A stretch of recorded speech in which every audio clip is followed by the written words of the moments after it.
You've served in the U.S. military for many years, achieving rank of lieutenant colonel. You were deployed in Iraq in 2004 and 5, Kuwait in 2008 and 9. What lessons about life and about country have you learned from that experience of war? So many. Central to those lessons learned was having my eyes open to the very real cost of war. Of course, I served in a medical unit during that first deployment to Iraq. It was 2005 during the height of that war. And unfortunately, we took a lot of casualties. We, across the entire U.S. military, my brigade that I deployed with was from the Hawaii National Guard. We had approximately 3,000 soldiers who were operating in four different areas of Iraq. And my first task every day was to go through a list of every injury, combat related injury that had occurred the day before in the country. And I went through that list name by name, looking to see if any one of our nearly 3,000 soldiers from Hawaii had been hurt in the line of duty. And then, if seeing them on the list, tracking them down, where were they? Were they getting the care they needed? Would they be able to get sufficient care to stay in country and return to duty? Did I need to get them evacuated? Usually it would be to military hospitals that at that time were in Landstuhl and Ramstein in Germany.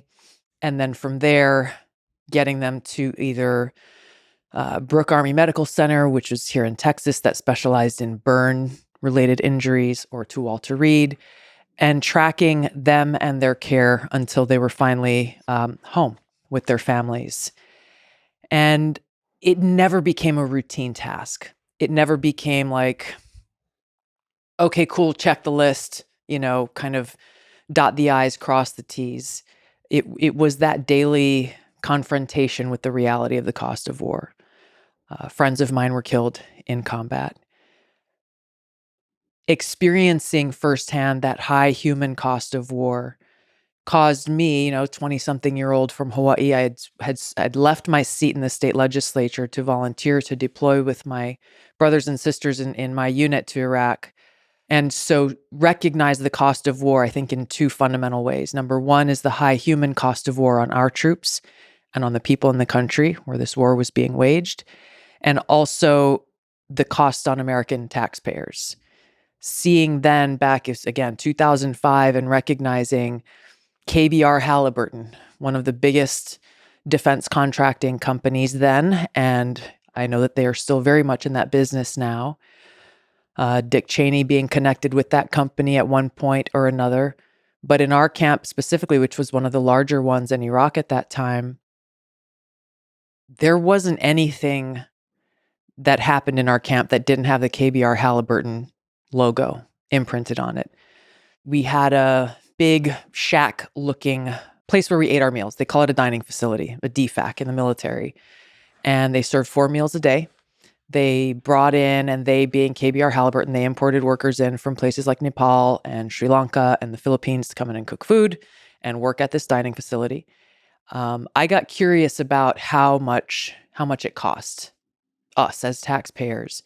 And so I started asking around some of the people, and I think at that time it was like, well, every time a soldier or a service member walks through the door, if I were to go in for breakfast and grab a banana and walk out, that's an automatic $35 per head, per meal, 4 times a day, thousands and thousands of people. And then we made friends. There's a pretty large Filipino community in Hawaii, a lot of Filipino soldiers from Hawaii. We made friends with the Filipino workers who were there. They would often go in like the back of the tents and set up their own like rice cookers and cook their own meals, which is where the real good food was. But just started talking to them and getting to know them and asked like, hey, how much do you get paid? And on average, it was like, oh, I get paid like $500 a month. $500 a month to go and do this work of either, cleaning out porta potties, picking up trash, the dining facility, doing laundry, all of these different tasks, because the military wanted soldiers to be out doing things that only soldiers could do. Understandable. But when I started putting, 2 and 2 together and knowing that this company, one company alone, was making trillions of dollars, and yet this Filipino mom is making $500 a month, maybe getting 1 day off a week, maybe working 12 hours a day otherwise. And I said, how often are you able to go home to your family? Well, they'll let us go home a couple of weeks every other year. It was an eye-opening experience that growing up in Hawaii, I frankly hadn't given much thought to before. But it's what led me ultimately coming back from that first deployment. There was no way that I could go back to the life that I had left behind. And I knew somehow, some way, I needed to find a way to use those experiences to try to make a positive impact, to try to influence those, I mean, frankly, the politicians who were making decisions to go and launch these regime change wars and send our men and women in uniform into war, and to what end ultimately? If we can just go back to that list. Yeah. So the list is just name and injury, name and injury. Name, unit, potentially location, if someone had documented that, and their injury. And it's just pages and pages of that. Yeah. Yeah. And I knew, I didn't get to call home every day, but when I called home and talked to my parents, I felt the tension in their voice. And, they didn't want me to worry about anything at home. And so they were always like, hey, how are you? What can we send you? And this and that. But, it wasn't like I was calling them from down the street and saying, hey, how's it going? Let's go have lunch or whatever. And so I knew that the reason for that tension was they were terrified of getting a phone call delivering the worst possible news. And that was what I thought of as I went through that list of how, it is the reality of war.